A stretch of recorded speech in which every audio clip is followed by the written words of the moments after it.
El podcast de negocios de Empresario a Empresario te da la bienvenida a un nuevo episodio de la tercera temporada.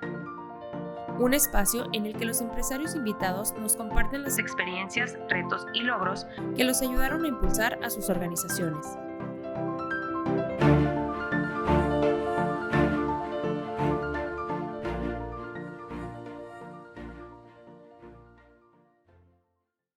Hola, ¿qué tal? Bienvenidos al podcast de Empresario a Empresario que produce Tesseler. El día de hoy tenemos el gusto y el honor que nos acompañe Ángel Contreras Moreno. Muchas gracias, Ángel, por estar acá. Al contrario, Luis Gerardo, un gusto.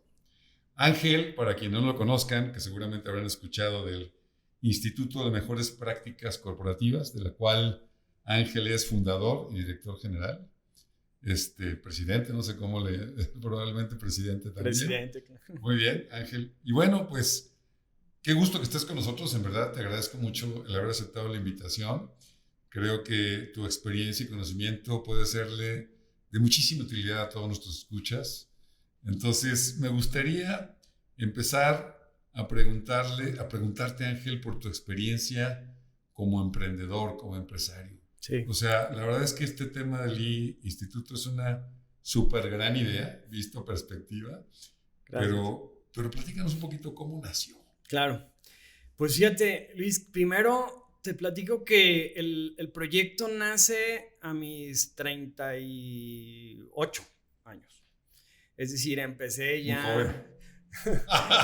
ya empecé un poco tarde en el emprendimiento. Mi trayectoria profesional había sido siempre en el mundo corporativo. Entonces, incluso en una Big Four, mis primeros años, el inicio de mi trayectoria profesional, y luego ya en la iniciativa privada a cargo de una dirección de auditoría interna y control. Y esto es muy padre, una experiencia muy padre porque me di cuenta de las necesidades que tenemos en las empresas del control interno, de reforzar todo el sistema de control y los riesgos que no los dimensionamos. Entonces, la verdad fue una experiencia muy, muy padre en mi estancia en la iniciativa privada. Y ahí es donde esta empresa me impulsa a explorar un tema que en aquel momento era totalmente novedoso. Estamos hablando del 2000, con la incursión del modelo de gobierno corporativo en el mundo, propuesto por la OCDE, por la Organización para el Desarrollo Económico. Y este socio, la empresa tenía dos socios y este socio era pues gobierno, parte del gobierno federal, había una inversión paraestatal. Por lo tanto, pues traía tendencias en materia de gobierno, o sea, conocían que venía un concepto que potencia a las empresas en términos de la profesionalización del consejo de administración. Y pues tu servidor, que venía de una de las Big Four y era el área que técnicamente no opera, es decir, es un documento de staff de control, pues me pusieron a estudiar el tema. Y viajé por lugares inimaginables buscando el tema. Porque los foros ya los empezaban a sumar en su diálogo, pero nadie teníamos claro. También otra constante fue que en todos los foros donde me paraba, en todas las latitudes en las que me llevó esta empresa, se hablaba de las mejores prácticas corporativas, pero no me quedaba claro ni cuáles eran, ni en qué orden se atendían. ¿Cómo? O sea, todo aislado, ¿no? Había conceptos aislados y no le daban la forma.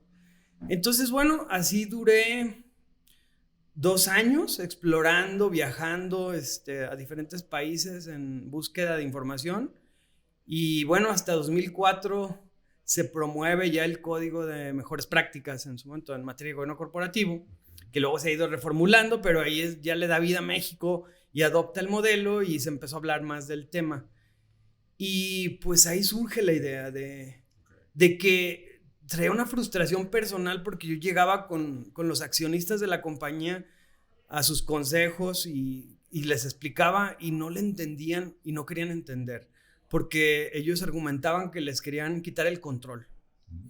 Y bueno, el tema conmigo era que yo decía, pero ¿en qué momento el acompañarte en las decisiones y en incluir independientes a la fórmula de tu consejo, o sea, te va a quitar control cuando la filosofía es que al contrario, te acompañan las decisiones? Claro. Y ahí inicia todo, inicia en la odisea. me obsesiona tanto la frustración de no poder convencer, y el gran éxito que tenía la fórmula del gobierno corporativo, que pues se me ocurrió la idea de generar o crear un instituto que promoviera el tema de gobierno corporativo. Y la primera idea fue el Instituto Mexicano de Gobierno Corporativo, pero pues, no funcionó. Hacía conflicto con otro instituto de otra Big Four en México y no funcionó. Marcas estaban registradas, todo estaba ocupado. Y recuerdo un día, lo intenté, no se pudo. Y bueno, por otro lado, pues dándole vueltas, un día lavándome los dientes se me ocurrió Instituto Mexicano de Mejores Prácticas Corporativas, ¿no?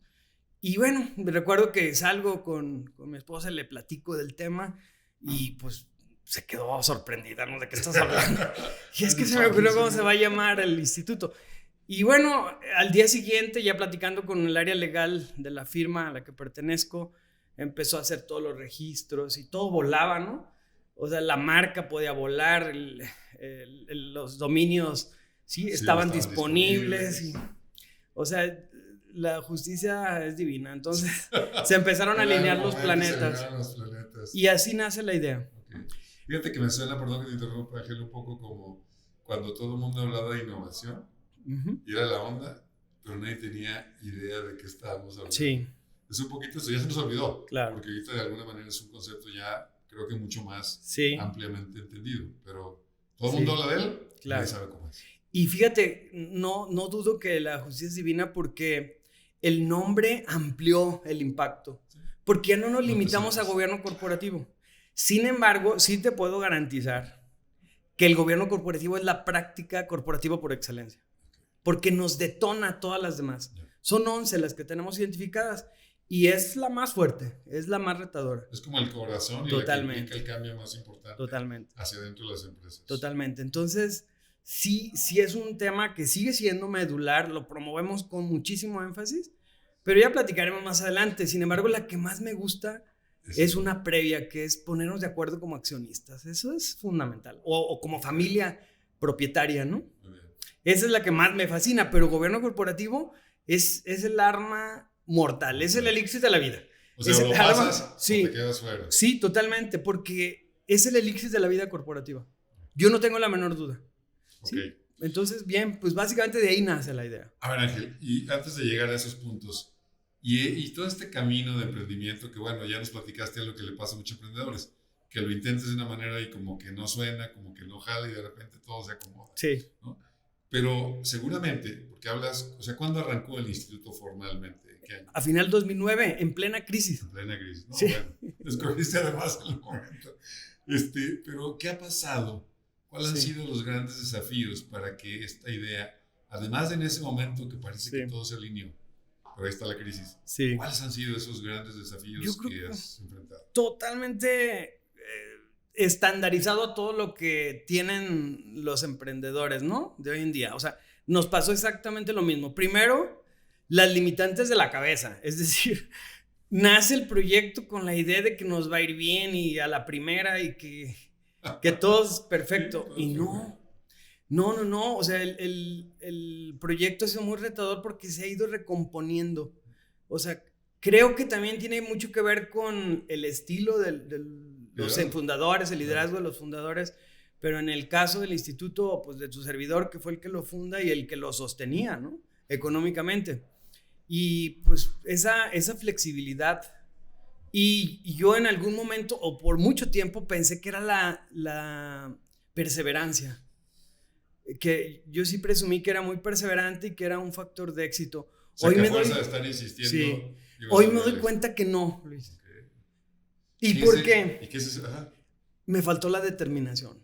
O sea, no era levantarme temprano y abrir y estar peleando, sino ir por los resultados. O sea, darle el respeto que debe tener cualquier proyecto de ser autosustentable. Y no lo respeté. Por muchos años no lo respeté. Era un proyecto subsidiado. Y así de alguna manera decías, ok, algún día será. Pues no tan convencido, ¿no? Pero era más renegar y decir, ay, ¿cómo deshaces lo que iniciaste? y cómo mato al hijo, ¿no? Que nació. Entonces, fue frustrante, pero cuando ya un consejero, porque el instituto nace con consejo. Sí, claro. Nace con el ejemplo. Nace con consejo. Y recuerdo un consejero que me dijo que le debería tener respeto al proyecto. ¿Sí? Y lo estaba haciendo codependiente, como todos los empresarios. Hacemos codependientes de sus empresas, ¿no? Claro. Porque nadie mejor que tú. Entonces, cuando empecé a tenerle respeto y hoy en día que tiene su director general, tiene su estructura y que por excepción se subsidia algo, empezó ya a levantarse y a fortalecerse.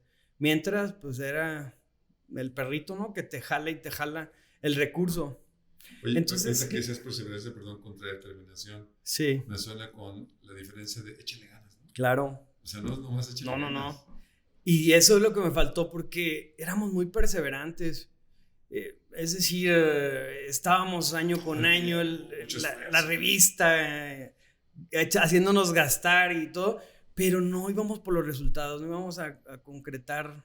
Sí, con el sueño, con la idea, con esto. Sí. Pero finalmente, si no eres sustentable, pues no vives. Totalmente. Entonces, y así hay muchísimas empresas que están vivas por el empuje y el ímpetu del empresario. Pero se apaga y se van con él. Y ya no digamos asociaciones civiles, como es el caso del instituto, donde es una asociación que si bien es de iniciativa privada y es impulsada por iniciativa privada, no trae recursos de ningún tipo de gobierno. Claro. Es autosuficiente completamente. Totalmente. Y pues eso también le da garantía, pero hay muchas empresas sociales que hemos visto que no traen futuro. Están totalmente subsidiadas o contenidas por esa perseverancia de los fundadores, ¿no? Claro. Y seguramente es un ciclo vicioso, ¿no? Porque totalmente. Al final no estás peleando por eso, por esa subsistencia, no. Te acostumbras y entonces pues... Nada más reniegas mucho, eso sí, porque el recurso lo vas a pasar, llega y luego dices, pero lo generó, ¿no? Indirectamente, pues nos posicionó, entonces, y está bien, pero era algo muy desgastante, como tienen muchos empresarios, en los que salía de una bolsa y se metía a la otra, ¿no? O sea, es decir... ¿No lo ves? No lo vemos. Entonces, y te digo, mucho tiempo justifiqué eso, pero hasta que no, en específico me dijeron, el proyecto debe tener vida propia. Y sí, sí. Y además, deja de decirte algo, nace por esta iniciativa personal, incluso en términos de psicología se dice que al que le duele le toca. Y yo sí veía un vacío importante en la cultura empresarial en México y quisimos trabajarle en eso. Sin embargo, te digo, los desafíos fue eso, primero romper los paradigmas personales y después también los que la gente se crea, ¿sí? Al ver nacer este tipo de asociaciones que en principio son etéreas, ¿no? O sea, son obra del Espíritu Santo y no ven al fundador, no alcanzan a ver quién fondea el sueldo y paga la renta, ¿no? Y la gente no cree, o sea, es una asociación civil, es un instituto mexicano. Entonces, o sea, debe tener vida propia, ¿no? Y esos paradigmas me los topé en casi todas las instituciones. Cuando íbamos a hacer sinergia, en casi todas, excepto universidades, y si ya paso a qué ha sido la fórmula de éxito que ya nos ha permitido impactar fuera de Occidente, que es donde nace, han sido el Grupo Bolsa Mexicana, por ejemplo, creyó en el proyecto y fue la primera que habló abiertamente del tema, dijo, ¿quién está fondeando, no?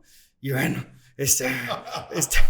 y ya que hablamos y que era un proyecto personal y que nació con consejo. Oye, ahí me llevas a otro punto que quería preguntarte, de cómo ha sido del 2009, estamos a 2023. Sí. Es un proyecto que ya tiene 14 años, que ya no sé, se dicen fácil, sí. Pero llevarlos y sobrevivir es un reto. Sí. Me gustaría que nos platicaras un poco de este proceso de crecimiento. Yo me acuerdo precisamente de la revista. Sí. Fue lo primero que ubiqué. Sí. Y lo que era el instituto. Pero de otras pláticas que hemos tenido, pues esto ha crecido. Muchísimo. O sea, en términos de alcance, geográfico, no sé, platícanos de esos retos del crecimiento. El proyecto se empezó a detonar con el apoyo del Grupo Bolsa Mexicana de Valores. A la hora que conoció el proyecto y nos estudió y nos exploró. Y decidieron apoyarnos en cuanto a participar en nuestros eventos. En la revista tenemos un suplemento de Hablemos de Bolsa permanente. Y pues el tener alianzas de promoción conjuntas. Okay. ¿Sí? Y ahora con el nacimiento de Viva lo mismo, nada más llegó con más fuerza Viva. ¿Sí me explico? Sí, sí, sí. Pero ahí tenemos a las dos bolsas en nuestros eventos y en toda la promoción. Porque creo, o sea, yo soy un convencido que el prefijo co es el que tiene que emplear en todo lo que hacemos. Es decir, coparticipación, cooperación y todo lo que tiene que hacer. Entre varios. Totalmente. Hacer. Ya no hay, yo estoy convencido que no existen los llaneros solitarios, ¿no? Y más que perseguimos lo mismo, queremos generar cultura. Entonces es nada más unir esfuerzos y encaminarnos, ¿no? Y sumar fuerzas. Entonces ese ha sido el despunte. También la pandemia fue otra revelación. ¿Que también ayudó? Muchísimo. ¿Por qué? Porque todos nuestros programas se fueron a la plataforma Zoom. Nuestros programas fundamentales, en el que perfilamos consejeros, tanto de administración como de familia, consejeros de familia, y los dos programas más exitosos continúan hoy en día en Zoom. ¿Por qué? Porque de haber sido presenciales totalmente, 100%. 100% presencial y con lo que implicaba desplazar expositores a otras regiones. Hoy, totalmente, hoy ya no. Accesible. Y además el networking es nacional. Por Zoom, con todas las limitaciones que implica, pero como les generamos un congreso anual donde vienen aquí a Guadalajara y comparten, ahí les damos la oportunidad de que se conozcan y se vinculen.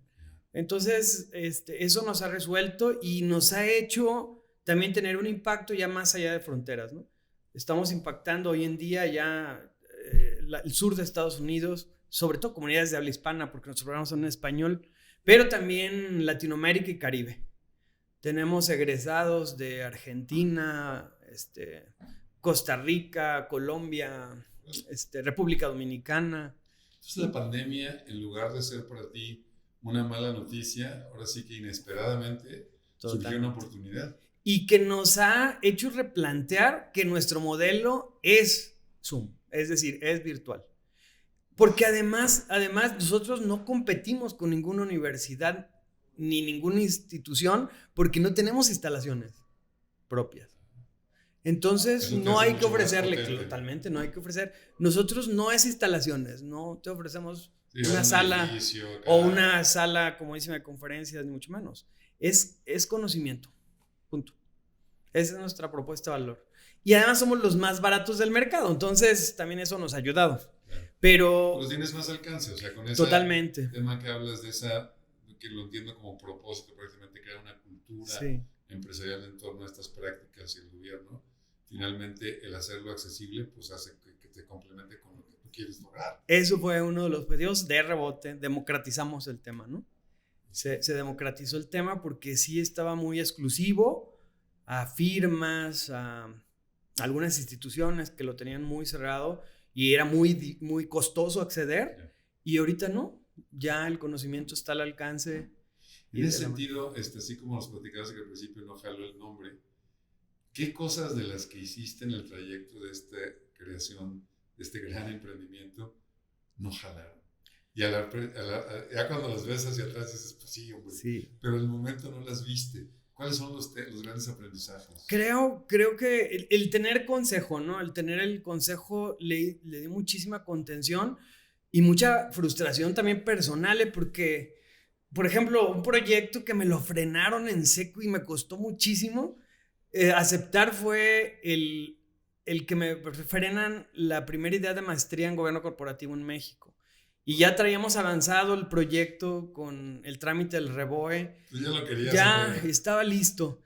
Y recuerdo uno de los consejeros, yo creo que ha sido el más duro que tengo, me decía, jamás te lo voy a autorizar yo. No sé si mis colegas, ¿no? Pero jamás. ¿Por qué? Porque tú no vienes a competir con universidades y con eso vas frontal, ¿no? Frontal. Tú vas a hacer alianzas, tú vienes a certificar, no a generar títulos, que además decía, ¿a quién le va a importar una maestría en gobierno corporativo? A consultores, pero empresarios, no. Y si quieres incidir en la cultura, totalmente, pues vas a ponerle la etiqueta de certificación, ¿no? Entonces, sí empresas, sí personas, eso hace el instituto, ha ido evolucionando y esa fue un gran acierto porque ahora lo veo en perspectiva y sí, yo qué hubiera haciendo vendiendo maestrías, ¿no? Como instituto. Pero fíjate que tocas algo que es muy de los empresarios, o sea, siempre traes ideas nuevas, siempre traes algún bebé que están haciendo y tú lo quieres empujar. Y si no hay nadie que te contenga o que te diga, hey, muchachito, por aquí no, por allá, ahí te va a decir. ¿Qué otra cosa he hecho mal? Pero en su momento, es como cuando hablamos de la destitución de Steve Jobs, ¿no? El consejo, que quien dice, pero ¿cómo? Al accionista, ¿no? Sí. Pero en su momento, con la información que había, fue la mejor decisión que tomó el consejo. También nos tocó en el que llegaron a comprarnos la revista y por una cantidad estratosférica, si comparabas con las pérdidas que estaban generando. Y el consejo nos ayudó a espejear y la mejor decisión, y en su momento la aplaudí, fue que estaba perfecto. O sea, la teníamos que mantener y dejar ir la oportunidad. Hoy, a la luz del tiempo, creo que hubiera sido ideal porque el comprador tenía la posibilidad de posicionarla mucho más rápido sin que nosotros perdiéramos el control del contenido. Entonces, hubiera sido una manera de recuperar pérdidas y poder haber generado a otro nivel la respuesta de esos medios que hoy por hoy están muriendo, que es el impreso, ¿no? Sin embargo, nos pasa un poquito con la revista lo de los libros. Nuestra revista es de contenido. Entonces, hay gente que la colecciona porque es de consulta. Sí, porque el tal dijo Ángel, lo dijo fulanito, y entonces voy y regreso. Se ha vuelto atemporal los contenidos y traen una temática central y se ve el tema desde varias aristas. Entonces, está interesante el modelo porque no es una vitrina o escaparate empresarial. Es de verdad compartir experiencia. Entonces, pero eso creo que han sido los dos temas que sí nos hemos equivocado un poco. O nos pudimos haber equivocado en uno y en otro sí un poco de que nos visto a la distancia es más fácil ubicar un error. Totalmente. Fue lo mejor y la verdad yo muy agradecido. Porque yo recuerdo que le dije a ese consejero, oye, ¿por qué no tenía esa claridad cuando llegó la oferta? Y yo decía, ya, me tengo que ir. Y me decía, porque primero, dice, se me hace interesante tu razonamiento que reconozcas la utilidad de lo que tú mismo profesas, ¿no? Porque lo único que hicimos fue hacerte para atrás, ¿no? Y que vieras el proyecto con distancia, no con la presión del proveedor, ¿no? Del pago. Hasta mañana, sí, y además con las deudas que tenía el instituto y todo ese rollo. Entonces decía, cuando le quitas esa presión, se abre el panorama, ¿no? Entonces a eso te dedicas, muchacho. Claro, te acompañas en las decisiones y el consejo te empuja para atrás, para que veas todo lo que... Y que veas con claridad el hoyo en el que te estás muriendo a 5 brazadas de la playa, ¿no? O sea, entonces, bueno. Muy bien. Oye, Ángel, y vamos ahora a la parte del instituto y de esas. Hace rato decías que hay 11 prácticas que promueve el instituto. Sí. En términos de esta práctica corporativa, ¿no? Sí. No solamente el tema de consejo. A ver, si nos platicas un poquito y luego nos centramos en aquello que dices que es muy bien, tu pasión. Mi pasión. ¿Cuáles son esas 11 prácticas? Primero son 2 que tienen que ver con la institucionalización. Los acuerdos entre accionistas, seamos familiares o no, necesitamos definir cosas, ¿no? En esa quiero profundizar porque es la que más me apasiona. Vale. Pero la que sigue es que en la administración tenemos que profesionalizar el diálogo. Y ahí necesitamos de la visión de expertos, de consejeros independientes que traen la experiencia en administrar. ¿Y qué es administrar? Pues saber planear, organizar, dirigir y controlar, ¿no? Y los empresarios saben hacer negocio, no administrar. ¿Sí me explico? No siempre saben administrar. Y ahí necesitamos tener un ejercicio de humildad y acompañarnos en el consejo. Sí. Básicamente es eso. Y que integremos por lo menos o máximo 4 voces expertas, ¿no? Una en términos financieros, otra en términos de auditoría y control, otra en términos de recursos humanos, capital humano, y la otra en comercial y marketing. Oye, Ángel, y son 4 perfiles. Y en esta segunda no te pasará seguido de que un empresario que empezó hace 20 años y le ha ido bien, dice, bueno, ¿cómo que no se administra? Siempre. Pero yo lo que les digo, esto llega cuando tiene que llegar, no es tu momento y tú no te agobias. Pero tus hijos van a exigir, porque una vez que hay una sucesión, ya sea literal, es decir, una muerte de un fundador o un retiro, pero de verdad, no que juego, no que juego a que me retiro, pero no, cuando hay un retiro real, ahí cobra todo el sentido en las empresas familiares, todo, el que sea legal incluso, porque ya ahí no tiene el control un solo hijo, una sola persona, ya el control lo tenemos 4, 5, 6 hijos, ya no juegas, ya no quieres jugar, entonces le están entrando al tema legal del consejo, pero rapidísimo. De hecho, me decía esa pregunta a la bolsa, me decía, Ángel, ¿por qué le están entrando a estos modelos que técnicamente son para empresas que quieren cotizar? Y yo le decía eso, porque nuestras empresas son familiares y una vez que el fundador se retira, ya no jugamos, vamos todos, incluyendo las mujeres, ¿eh? Ahorita el proyecto más nuevo que traemos es el desarrollo de consejeras, porque necesitamos darle su lugar a las mujeres en el diálogo. Entonces ya hay un programa de desarrollo de consejeras que va para patrimoniales, para accionistas, que no las ven. Que normalmente hijas de dueños que no las ven. Que los quieren ver en la cocina. Totalmente. O con la inmobiliaria. Pero que no las ven y que necesitan tomar su lugar como patrimoniales, como ejecutivas exitosas que necesitan compartir también como independientes. Y bueno, necesitamos empoderarlas. ¿Qué otras prácticas son las? Bien, las otras ya tienen que ver con la profesionalización. 2 de institucionalización, 9 de profesionalización. Okay. Y profesionalización entendiendo como el compromiso de los accionistas a hacer bien las cosas. Es decir, ya que sean técnicas, no por sentido común. Y la primera es la filosofía. Sí, la primera práctica es tener bien clara la filosofía, la misión, visión, valores, el sistema ético de denuncia, con un código perfectamente definido y mecanismos de denuncia para tener. Y obviamente los principios empezaron como de responsabilidad social, ahora están migrando a la sustentabilidad, al desarrollo sustentable. Entonces, es decir, que incluyen aparte de la responsabilidad social, el medio ambiente y la sostenibilidad económica. ¿Sí? O sea, que perdure la empresa en el tiempo. Totalmente, o sea, que sea sostenible en el tiempo, sí. Pero que crezca en armonía con el medio ambiente y con la responsabilidad social en la que se desenvuelve. Ese es el desarrollo sustentable. Entonces, eso tiene que ver con la filosofía corporativa, ese compromiso, por aquí vamos. La que sigue es la planeación estratégica, es decir, debemos de tener el rumbo perfectamente claro. La siguiente es administrar los riesgos. Muy pocas empresas atienden los riesgos. Sí, es que no hay, a veces no entendemos ni qué es. Totalmente. Bueno, y ahora qué, ¿no? Sí, y el riesgo es la posibilidad de que se produzca un fallo en el sistema de control y ese fallo genera un quebranto. Entonces, no, estamos inmersos en temas de riesgos. Y el control interno es la respuesta al riesgo. La cámara, la báscula, la póliza de seguro, la fianza, la doble autorización, ¿no? Sí. O sea, mecanismos que minimicen los riesgos. Porque el riesgo va a haber. Nunca se va a erradicar. Nunca se van a quitar. No. Pero el chiste es medir qué tamaño puede ser, sí. y cuál debe ser la respuesta. Y dejar bien claro cuál es tu apetito al riesgo, hasta dónde podemos perder, ¿no? Claro. Porque no todo se va a poder administrar. Y lo dicen muy claro, ¿no? Los empresarios, a veces es más caro el caldo que las albóndigas. Entonces, bajo ese sentido, van a dejar algunas cosas con la posibilidad y otras no es negociable. Ahí sí va el candado, la cámara, la báscula, ¿sí? La caja de seguridad. Muy bien. Sí, y luego seguimos con el tema de capital humano, el desarrollo de la gente, porque hemos encontrado modelos, Luis, que son muy exitosos porque el modelo es muy viable, pero apuntalados con gente muy chiquita. Noble. Totalmente noble, pero apuntalado con gente muy chiquita en la que privilegiamos la lealtad y no las competencias, pero empoderadas.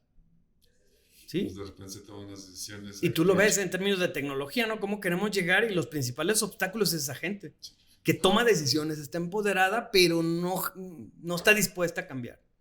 ¿Por qué? Porque pierde control, ¿no? Sí. Pierde control, entonces... Así como estamos todos a gusto, yo soy el que más... Sí, claro. No me le muevas. Entonces el capital humano, la tecnología, o sea, el ERP, la seguridad de la información, es otra práctica fundamental. Si queremos realmente una empresa de alto calibre, ¿no? Y de alto alcance. Si no, pues está bien una licencia de 15,000 pesos, 18,000.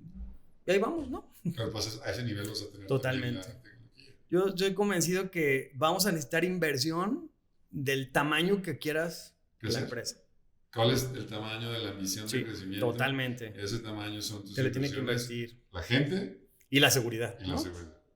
Sí, totalmente. Entonces, es eso. Me faltó uno que también es el cumplimiento legal y normativo, el compliance. Es otra práctica muy poco atendida. Tenemos pocas empresas que tienen áreas jurídicas o por lo menos un abogado que nos coordine todos los asuntos. Porque los traemos tercerizados con diferentes firmas especializadas, pero no hay quien le dé el seguimiento. Y ya cierto nivel de empresas necesitan tener el control interno. ¿Sí me explico? Es decir, el control del compliance aquí adentro. Y del compliance no solamente en términos de lavado de dinero, sino de atender todos los cambios legales y normativos de la compañía.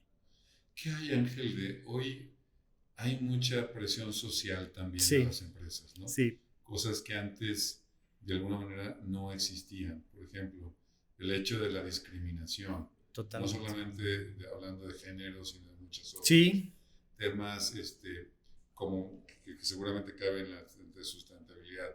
O sea, hay muchas, hablando de daño al medio ambiente. Sí. O sea, como que hay muchos temas fuera de la empresa que no tienes control de ellos. Sí. Y que pueden incidir y afectar y presionarte a tal ¿Positiva o negativamente? Sí, a los dos lados. Porque positivo es cuando lo adoptas y lo evidencias en un buen plan. Y te ayuda. Claro. Y otra es cuando no lo atiendes y actúas con negligencia. ¿Sí? Ante una discriminación, ante una falta de ética. Sí. Y que te va en directito al prestigio de la marca, ¿no? Que en la parte de compliance se atiende mucho esa parte. Sí, sin embargo, todos los elementos, los 11, se entrelazan, ¿eh? Por ejemplo, en específico se entrelaza con la filosofía corporativa. Sí, porque al final, totalmente, si tú no haces un tema de integridad como tu valor, pues lo que importa, no importa cómo. O si eres misógino y se permea. Sí, claro. Y se permea en el diálogo, en el diálogo. Nos ha tocado empresarios que dicen, esta dirección es hombre, no mujer. Y yo, ¿cómo? Sí, o sea, está bien, pero no lo puedes decir. Sí, me explico, tan abierto, porque te escuchan y se te pueden dejar ir. Te debe tener muchísimo cuidado también con el diálogo, ¿no? Porque esa etiqueta que traes se la puedes poner a la compañía y quítasela. Entonces, bien, sí, y se enlaza también con recursos humanos, con la política de recursos humanos. Sí, claro. En realidad lo que observo es que todas estas prácticas están interrelacionadas. Totalmente. Lo que definas en uno depende de la otra y te genera acciones, ¿no? Y fíjate, la última práctica la tenemos ejemplificada en la pirámide de Chichén Itzá, es la última, tiene que ver con la supervisión y el monitoreo. Debes de tener áreas de auditoría que esté validando que todo el modelo se está cumpliendo y la reporta al Consejo de Administración. Ese departamento se vuelve en los ojos del Consejo de Administración porque hace todo lo que quisiéramos hacer como consejeros. Si tuviéramos tiempo y supiéramos cómo, ¿no? Claro, sí. Entonces, y el monitoreo lo ejerce el comité directivo. El director general tiene también que acompañarse con su equipo de primera línea para tener un equipo de alto impacto. Es decir, tener una corresponsabilidad en los resultados.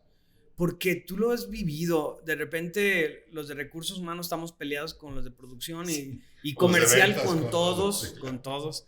Y son cotos de poder que, híjole. Desgastantes. Que al final que me encanta lo que argumenta Michael Jordan, ¿no? Que dice, aquí el juego lo ganamos o lo perdemos todos. Aquí no hay esfuerzo individual. Claro. Y así andamos en las empresas, ¿no? Así jugamos, rudo. Hasta aquí. Y el de finanzas se ofana que él es oportunísimo y muy confiable, pero ventas le vale. Y yo no he visto en ninguna empresa razonable que le invierta finanzas para administrar pobreza, ¿no? O sea, no hay ventas, pues ¿para qué quiero un financiero? Perfecto, ¿no? Pero el financiero sí me puede dar luz a ventas, ¿eh? Y aquí hay un problema, tienes problemas de margen. O por aquí se cayó en este segmento. Claro. Porque el de ventas trae una presión de 3 niveles. Claro. Y juntos es mejor. O sea, si cada quien nos ayuda con una partecita, mucho mejor. Pues somos un equipo, ¿no? Y ese es el monitoreo. Regresemos al tema del acuerdo entre accionistas, que es mi pasión. ¿Qué? ¿Por qué lo ves tan relevante? Sí. Platícanos.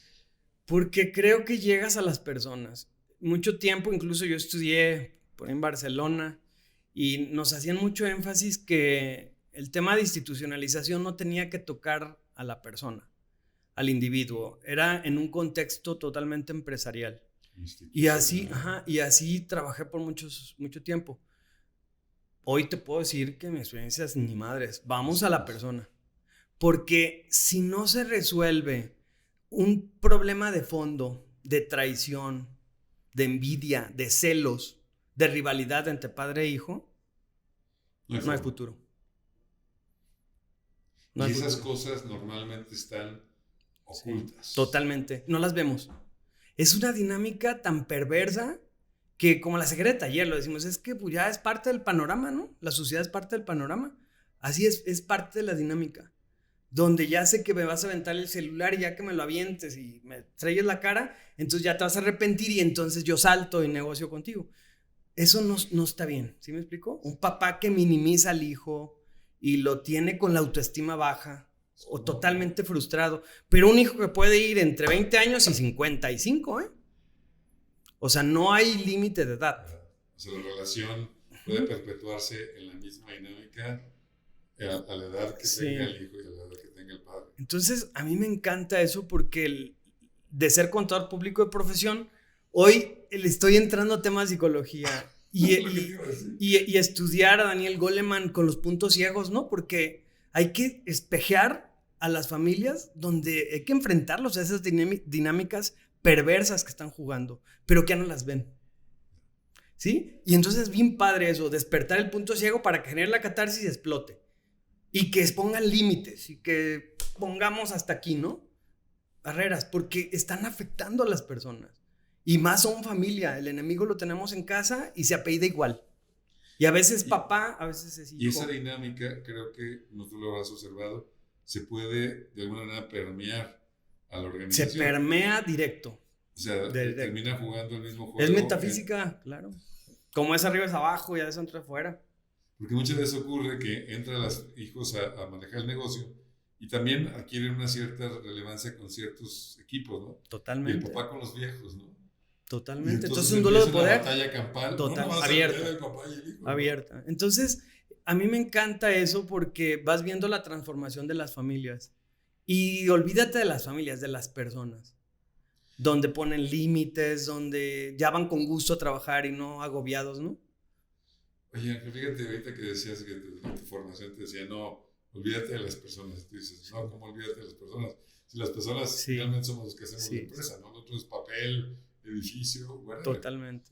Pero aquí lo que estoy entendiendo es que al final estás llegando a un punto donde estás mejorando a la persona. O sea, el proceso, para que sea exitoso, tiene que necesariamente llevarte a cambiar. Totalmente. Y ahí es mi agobio, porque yo decía que no tengo que estudiar psicología porque todos los contadores o todos mis colegas íbamos por leyes, íbamos por otras carreras, ¿no?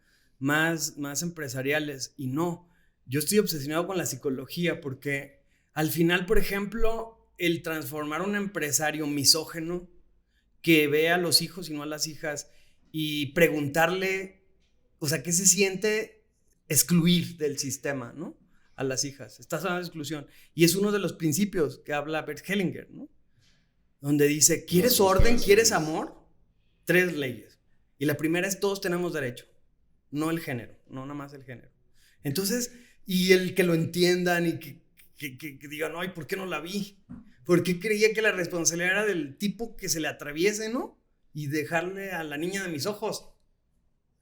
¿Sí? Entonces, eso está bien padre porque ahí se me empieza a transformar vidas. Porque le cambian la vida a la hija, que no es vista, y al papá que dice, ¿en qué momento la perdí, no? La dejé de ver. Entonces, sí me ha tocado ver empresarios que lloran y soy, o sea, no, tranquilo, o sea, esto fue sin intención, ¿no? Sí, pero en es ese cultural. Proceso, en realidad, están transformándose. Totalmente. Y el otro tema que también dice Hellinger es el orden. O sea, muchas veces el que llega primero, que le corresponde, es el primogénito, no va a ser el que va a dirigir. Entonces ahí rompemos el orden e impera la jerarquía. y tenemos que respetarla. Entonces, o sea, ¿cómo le haces entender a los más grandes que el hijo es el capaz? Muchas veces el más pequeño es el que dije. Totalmente. Y debes tener todo el respeto, porque en el sistema, yo como más grande me responsabilizo de ellos, pero en el empresarial es él porque él trae la capacidad. Y eso lo rompes y también con esa claridad, ¿no? Porque quien lo rompe es el consultor, no es el papá. Y con argumento. Y con argumento. Porque si lo hace papá, pues yo como más grande no lo perdono, ¿no? ¿Por qué no me vio? Si yo soy el bueno aquí, tengo tantos años. Y se la pasó estudiando, ¿no? Pues por lo mismo, ¿no? O sea, él trae la técnica. Oye, fíjate que está súper interesante el hecho de que hablas de dar conocimiento de esto, pero al final, porque esto lo aprendimos en el tiempo, es decir, sí. Estás hablando de impulsar una cultura empresarial distinta, ¿no? Sí. O sea, porque este condicionamiento de que la mujer no entra es un tema cultural que necesitamos romperlo. O cosas más suaves, pero igual de fuertes como la tierra es de quien la trabaja. Entonces se hereda a quien está conmigo. Los otros no. Y hay exclusión. Y hay conflicto severísimo. En el sistema, si lo que quieres es preservar tu familia, tu sistema, ya lo rompiste. Tú sentenciaste el conflicto. Y si sigues con esa postura, asumes. Entonces, en ese enfrentamiento ya te imaginarás. Por eso digo, le llegas a la persona y empiezas a generar el cambio de fondo, ¿no? De fondo. Muy bien. Sí.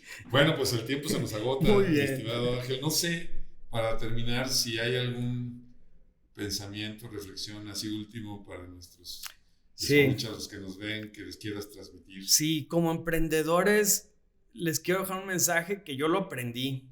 Y lo aprendí de verdad. Para mí fue impactante lo que les voy a compartir, pero fue en un viaje a Nueva York, porque yo quería ver de qué tamaño son los límites, ¿no? Y quería estar en un piso 54.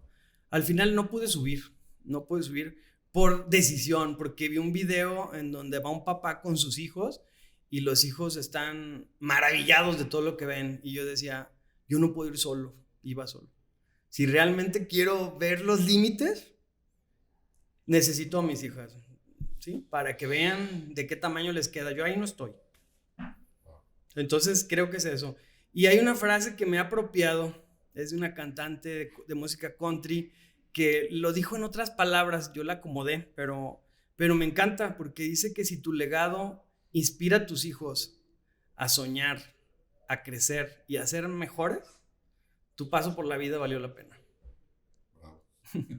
Muy bien, muchísimas gracias, Ángel. No, al contrario, el tiempo, gracias. La generosidad de compartir nuestros aprendizajes y estas recomendaciones que haces a nuestros escuchas. Muchas gracias, Ángel. Al contrario, gracias. Un placer. Te invitamos a suscribirte al canal de Tesselar en YouTube. Encuéntranos también en Spotify, Google Podcast, Apple Podcast y en las redes sociales de Tesselar. Gracias por escucharnos. Te esperamos en el próximo episodio.